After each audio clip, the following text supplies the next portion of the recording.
Well, I have to admit that whenever I ask you for cues to the pews, I'm always a little nervous about what I'm gonna get.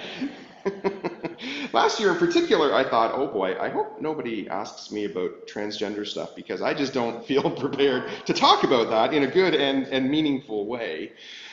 After a year of thinking about it and processing it a little bit more, I feel like I'm a little more in a good place to talk about it, which is good because I got the question this year. I am still no expert by any means, but here's the question that someone asks. Should we be doing more to stop all of the confusing gender issues taught at school to children of all ages? I feel so badly for the teachers too. Where will it all end? When they use they, them, it just sounds as though they are completely confused and lost. Should we be standing back and letting it happen? Is it God's will? Lots of good questions there. And so we have a lot to talk about today, not just because there are a lot of questions here, but because this is a very complicated and very sensitive conversation to have. The questions are myriad. What is transgender experience? What's cisgender mean? Is transgender experience a psychological diagnosis? Is it a social phenomenon? What about pronouns? As Christians, how do we respond to these realities in our day and age? Those are really important questions, and we're going to spend our time unpacking those today. I hope you brought your lunch with you. I'll try to keep it brief, but at the same time, I want to give a fair hearing to this because this is a very real situation. And I need to frame the conversation in this way. These are your grandkids and potentially children that we're talking about.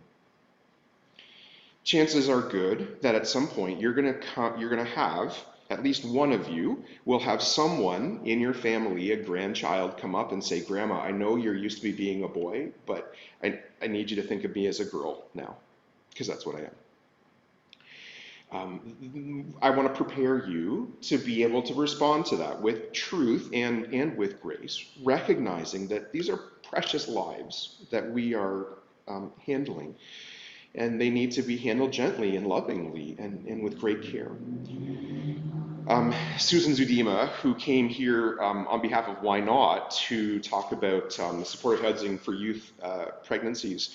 I discovered that she's actually written a book on the topic, and I've got a copy here that you're welcome to borrow. And I'll lean on her in a couple of places. She taught in the school system for a lot of years before transitioning over to Why Not. So she's got an insight into sex ed curriculum, and it's very helpful. She says the ideals to which Christians strive do not leave room for hateful thoughts, words, or actions, and she's right. So with that in mind, let's just ask and answer some of the most basic questions related to transgender people, and this is the most basic of all. What does transgender mean? I'll put my professor hat on for a second.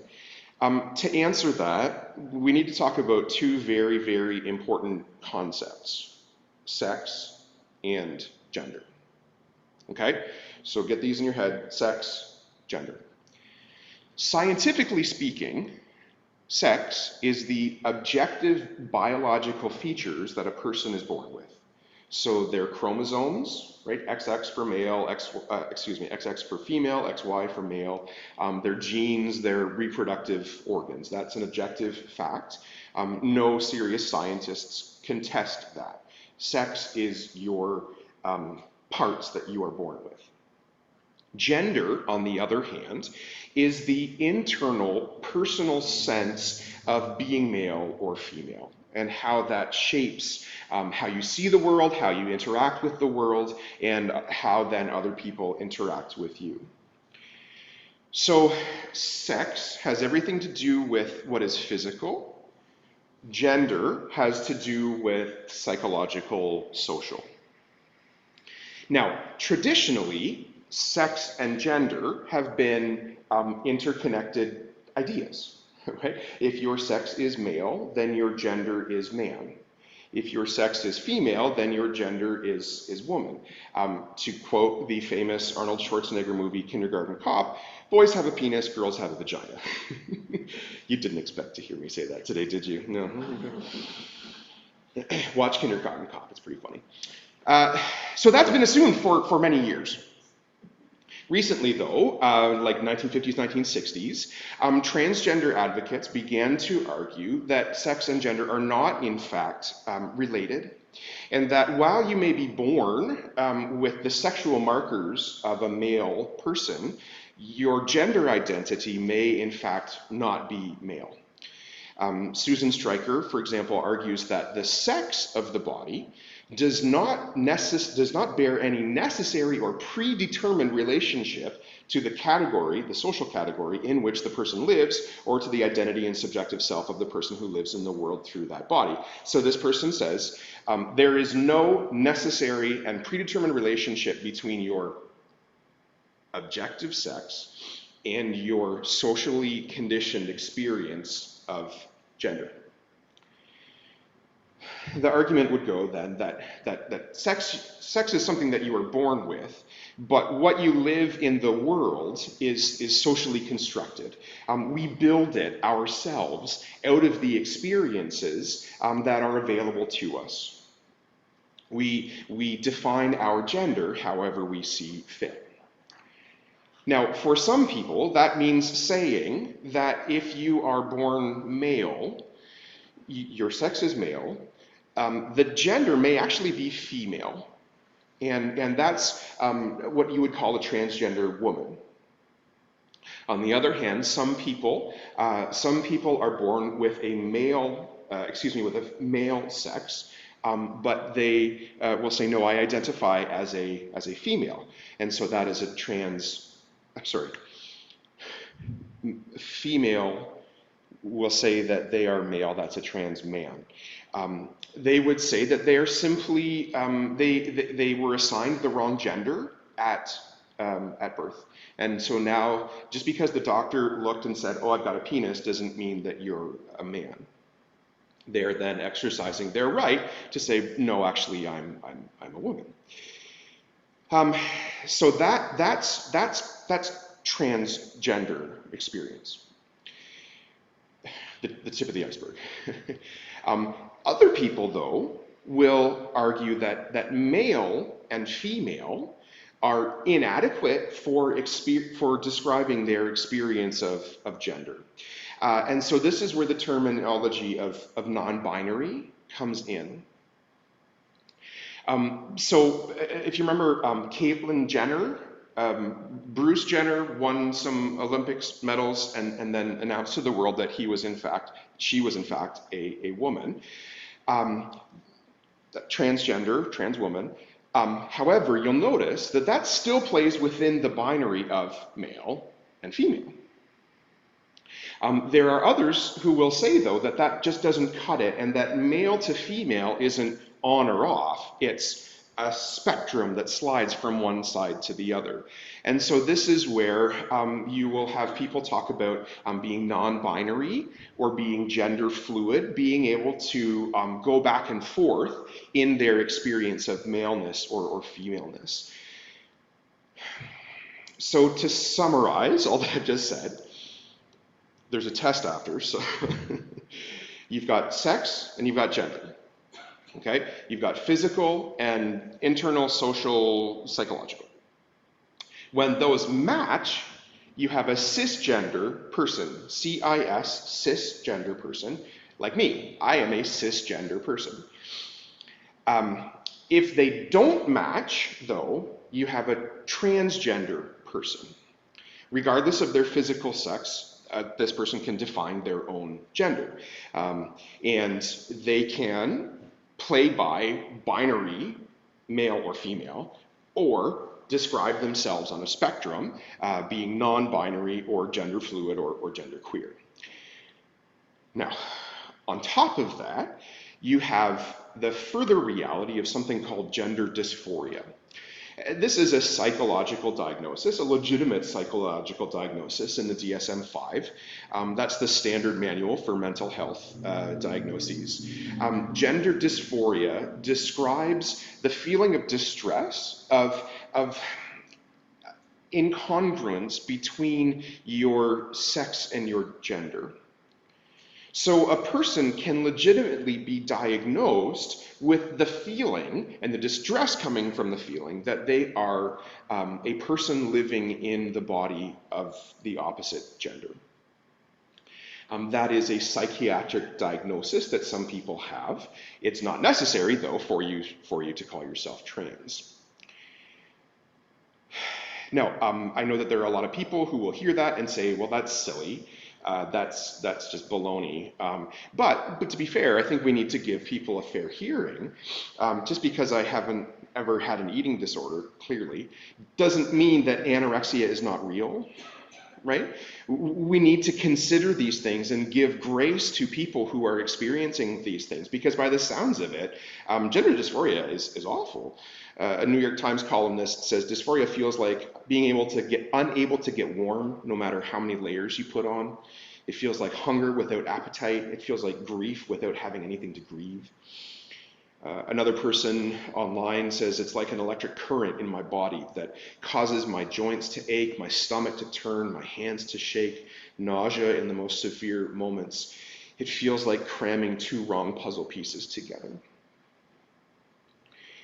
It would seem that gender dysphoria is a legitimate experience, and we need to take that into consideration too as we think about transgender people. Before we do that, though, I think we need to switch gears a little bit and think about this from God's point of view. Because so far, everything I've said to you is fairly standard in the field of gender studies. And I hope that gives you a sense of the broader conversation that's happening in our culture. Because it's important for you to know what's going on, for you to be able to engage, say, with a child or a grandchild who comes to you and says, I'm gender fluid. Before we reach any conclusions, though, we do need to hear God and think about what God says about this. So what does the Bible say about transgender people? To be honest, there's no chapter and verse that I can point to because, frankly, the idea that sex and gender are not intimately linked is a pretty recent phenomenon. The Bible just doesn't talk about sex and gender in those terms. As Kevin DeYoung puts it, the Bible believes in the organic unity of biological sex and gender identity. They just go together in biblical thought. But I think that there are two other lines of evidence that we need to consider. First, the way that God made us, male and female, and the way that he distinguishes between those. So let's look at those. We're going to go to the Bible now. Turn with me to Genesis 1. Genesis 1, 26 and 27. We'll think about how it is that God made us in the first place.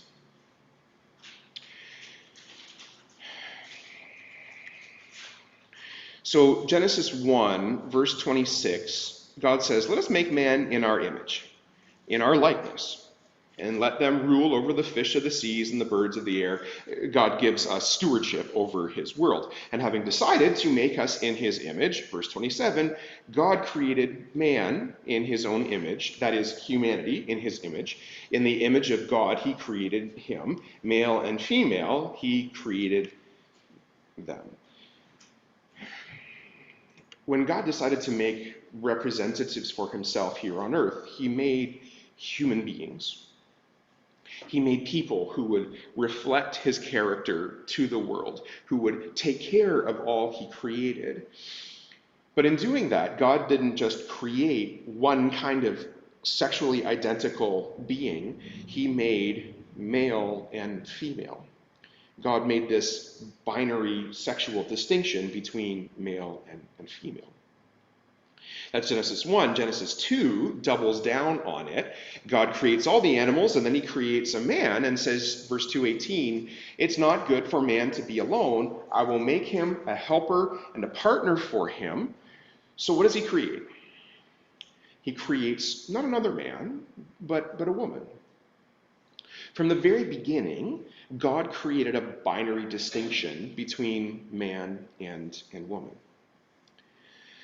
Now, to be fair, you could argue that this is only talking about sex, that this is only talking about the biological fact of their maleness and femaleness. Adam was male, Eve was female, and their reproductive organs enabled them to create new life, just as God had done.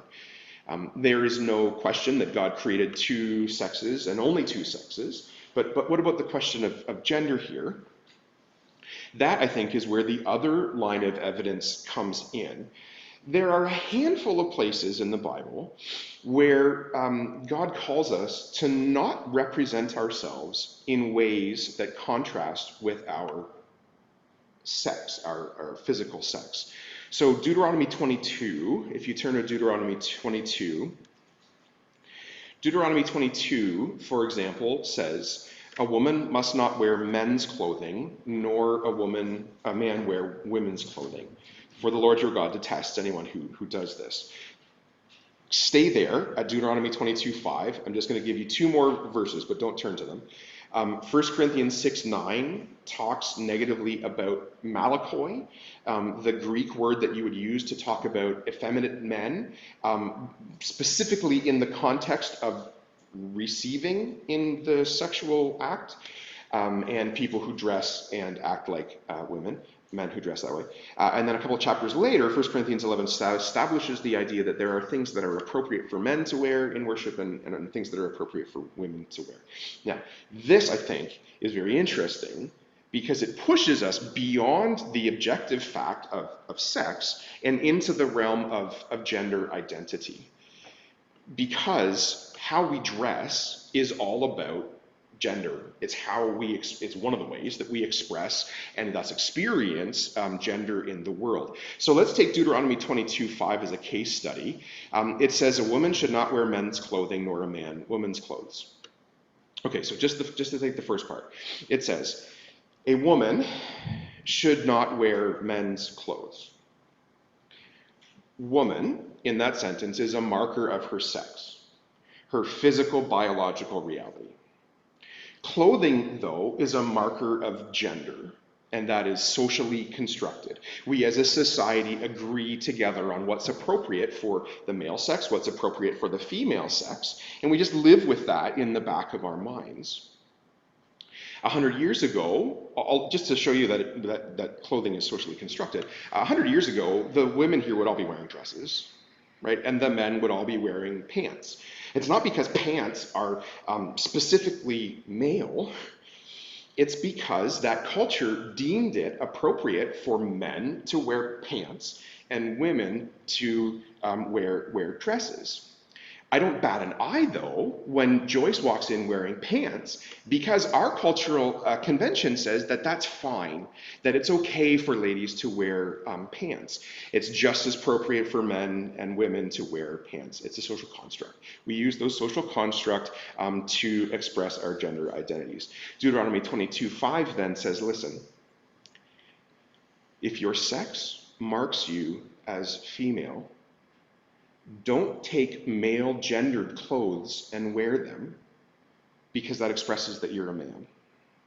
Alternatively, if you are a man, don't use female gendered clothing to say that you're not a man.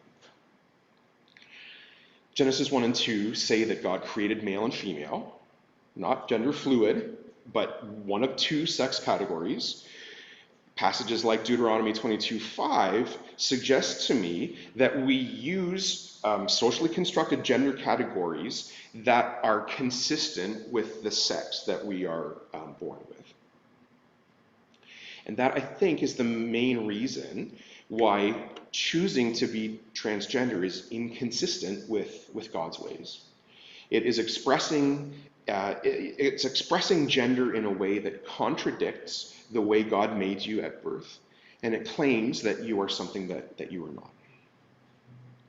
Now, I know that a trans advocate would say to me, well, you are just a heteronormative bigot, unwilling to acknowledge that sex and gender have no real and necessary correlation To which I would say, when you unhitch sex and gender, you have effectively emptied gender of any real meaning. Like, I spent way too much time this week reading LGBTQ resources to try to see how they define gender, and I can't find a good definition of gender for them without any any relation to sex, right? In practical terms, if a woman's lived experience is not in any way related to her biological sex, then you have effectively voided the experience of being a woman of any meaning. It's not exclusively, a woman's experience is not exclusively shaped by her biological sex, but it certainly plays a part. And the same is true for men. If my gender identity has nothing to do with my biological identity, then you've effectively emptied maleness of any meaning. I've been spending the week going in my head, going, how does this work? How can you pull the two apart? And that's a problem because in God's eyes, he created us in his image, male and female. He made you to be a man or a woman. To say then that being a man is what you want it to be, or being a woman is what you want it to be, is saying that you know better than God. And that's wrong. The evidence here in the Bible leads me to believe that actively choosing to represent yourself in a way that is inconsistent with your sex is in fact inconsistent with the will of God and the way that he intended for human flourishing. Now, that being said, there are tons of implications to spin out from this. And this is where it's important for us to remember that this is one of your grandchildren that we could be talking about here. There are legitimately people who suffer from gender dysphoria, that feeling of distress because their sex and gender don't seem to line up. We need to be very sensitive to people with that experience. If they are legitimately dealing with that feeling of unsettledness, then we need to embrace them and help them walk this road.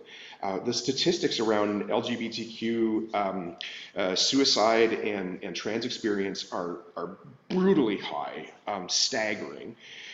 Upwards of 40% of transgender people have attempted suicide, like almost half. LGBTQ people contemplate suicide 3 times more often than heterosexual youth. That's awful. The last thing that we want to do as followers of Jesus is contribute to that. Our job number 1 is to love others as Jesus first loved us, fully, completely, before we got our act together. And trans youth need our support to carefully walk this road. So, that being said, let's go back to the question from the very beginning. Okay? There's a lot of issues wrapped up in it. Here it is again. Should we be doing more to stop all of the confusing gender issues being taught at school for children of all ages? I feel so badly for the teachers too. Where will it all end? When they use they, them, it just seems as though they are completely lost and confused. Should we be standing back and letting it happen? Is it God's will? Okay, in my mind, there are 3 questions there that we need to deal with. First, should we be doing more to stop all the confusing gender issues being taught at schools? Steph, do you want to talk on that? If Jennifer were here, I'd ask her the same thing. So, what do we do? 2, what about pronouns? 3, what's God's will in all of this? I think those are the 3 key questions that have been asked here. Should we be doing more to stop it? What about pronouns? What's God's will? First, should we be doing more to stop all the confusing gender issues taught at school? Here, I'm going to defer to Susan Zudima, who spent many years in the public system. In her book, she acknowledges the danger of this sort of teaching in school and reminds us of the influence that, she reflects on the teaching at school, but reminds us that we as parents and grandparents and neighbors and friends can have huge influence on our kids and grandkids. And so she writes, what's on the bottom of the handout there, as believers, we cannot accept homosexuality or transgenderism as human qualities that are morally sound. helpful, or true. Instead, we need to instruct our children in gentleness and forbearance, in the art of agreeing to disagree. But we need to make a clear distinction between tolerance and acceptance. We tolerate the practice, we accept the person. With our example, Jesus, friend of sinners, how can we do any less? Beyond that, I think that probably the best thing for us to do as Christians is to have these conversations in church from time to time, and to humbly live out the unique gender distinctions that God has given us.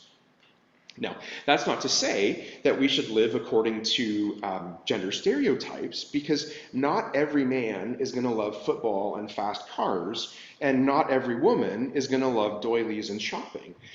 Again, Susan Zudima here is really helpful. She denies that there's a spectrum from male to female, but she says within male experience, there's a spectrum of maleness, and within female experience, there's a spectrum of femaleness. You can have tomboyish girls and girlish girls, and you can have sensitive men and warrior men, and they're all important and valuable in God's eyes.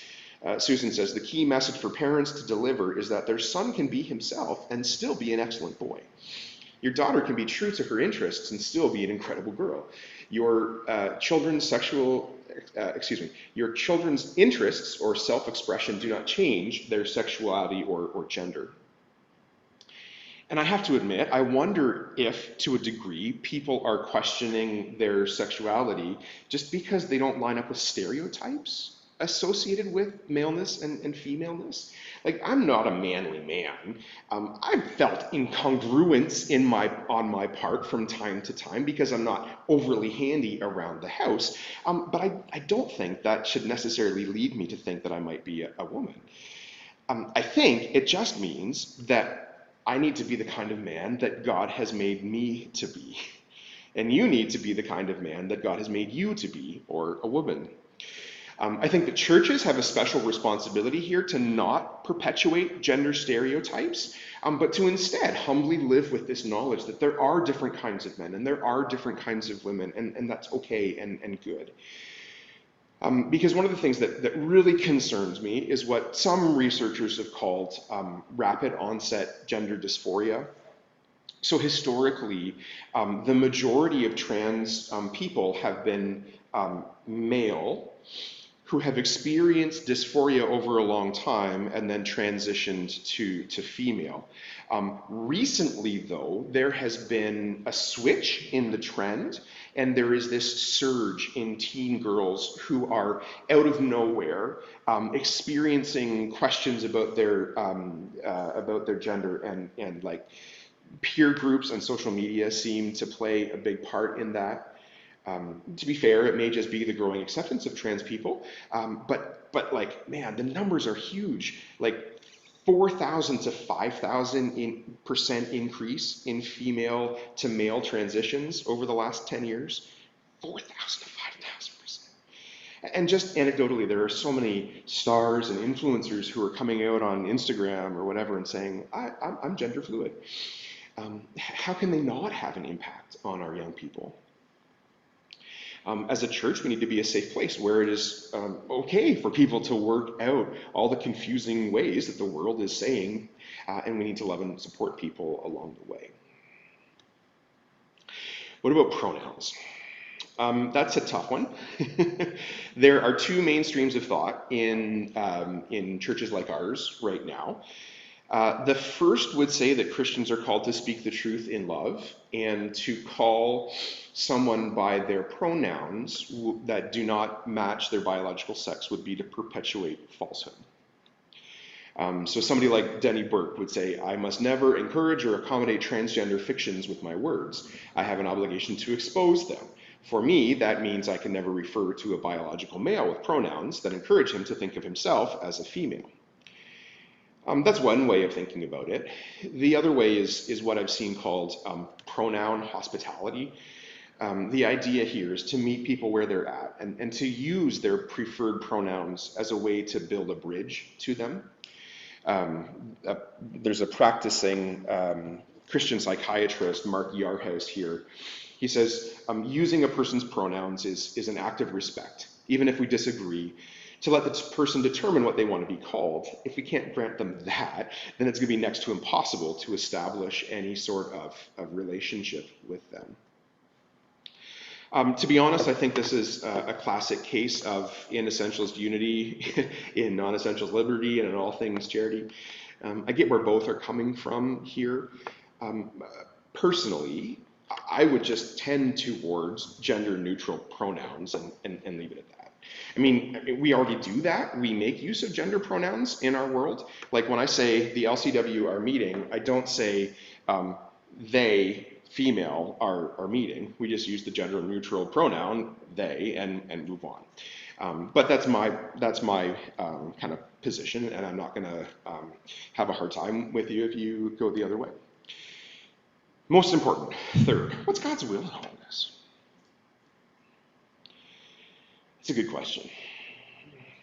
I don't think that God's will is for us to just toss sex and gender out the window as meaningless concepts.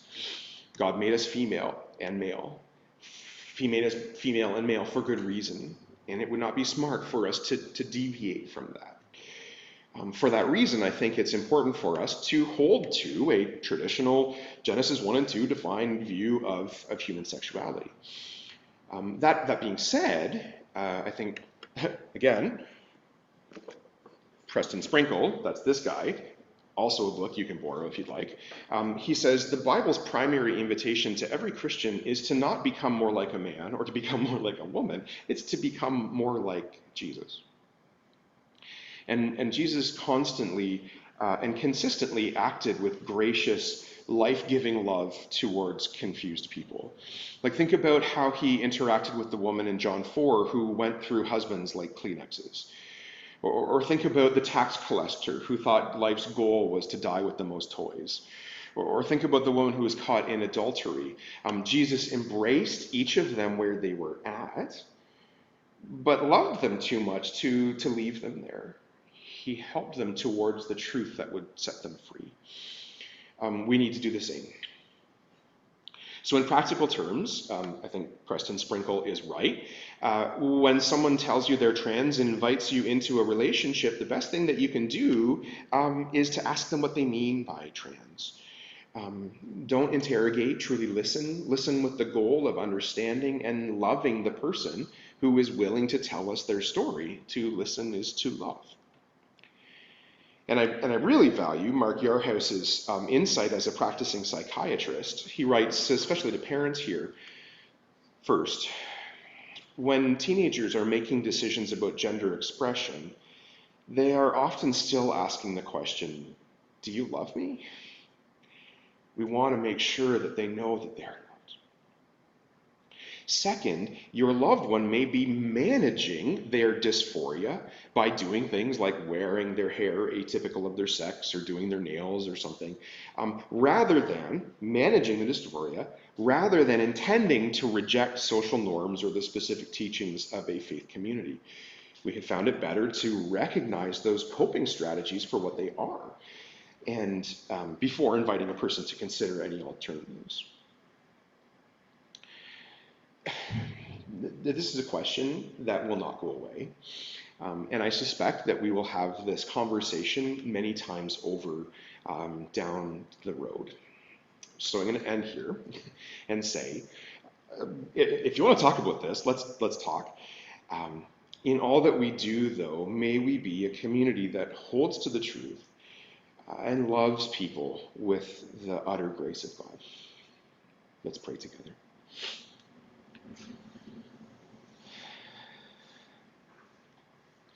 Jesus, these are complicated realities, and sensitive ones too. They go deep into the heart of what it is to be human. And for a lot of people, it's hard to be the sex that they were born as. God, I pray that in all of this, you would enable us to bear your image, to be gracious and honest. I pray that when one of us runs into the situation where a loved one says, I'm a transgender person or I'm non-binary. I pray that you would give us the grace to love them deeply. I pray that you will give us insight into how to support them. I pray that you will enable us as a community to be a place of refuge and of hope rather than of condemnation. God, even if being transgender is not consistent with your will, we know that these people are valuable and loved by you. They are made in the image of God, even as we are. And I pray, Lord, that with all sinners, me included, you would enable us to be accepting and embracing, but to help each other out of the ruts of sin and to live in the fullness of truth that you have given to us. Lord, guide and direct. In wherever I have deviated from your will, I pray that you will make that clear in my mind and in the minds of others. Where what we have heard, what you have said to me through the week has been accurate, God, I pray that you will help us to live that out. And we pray all of these things in Jesus' name.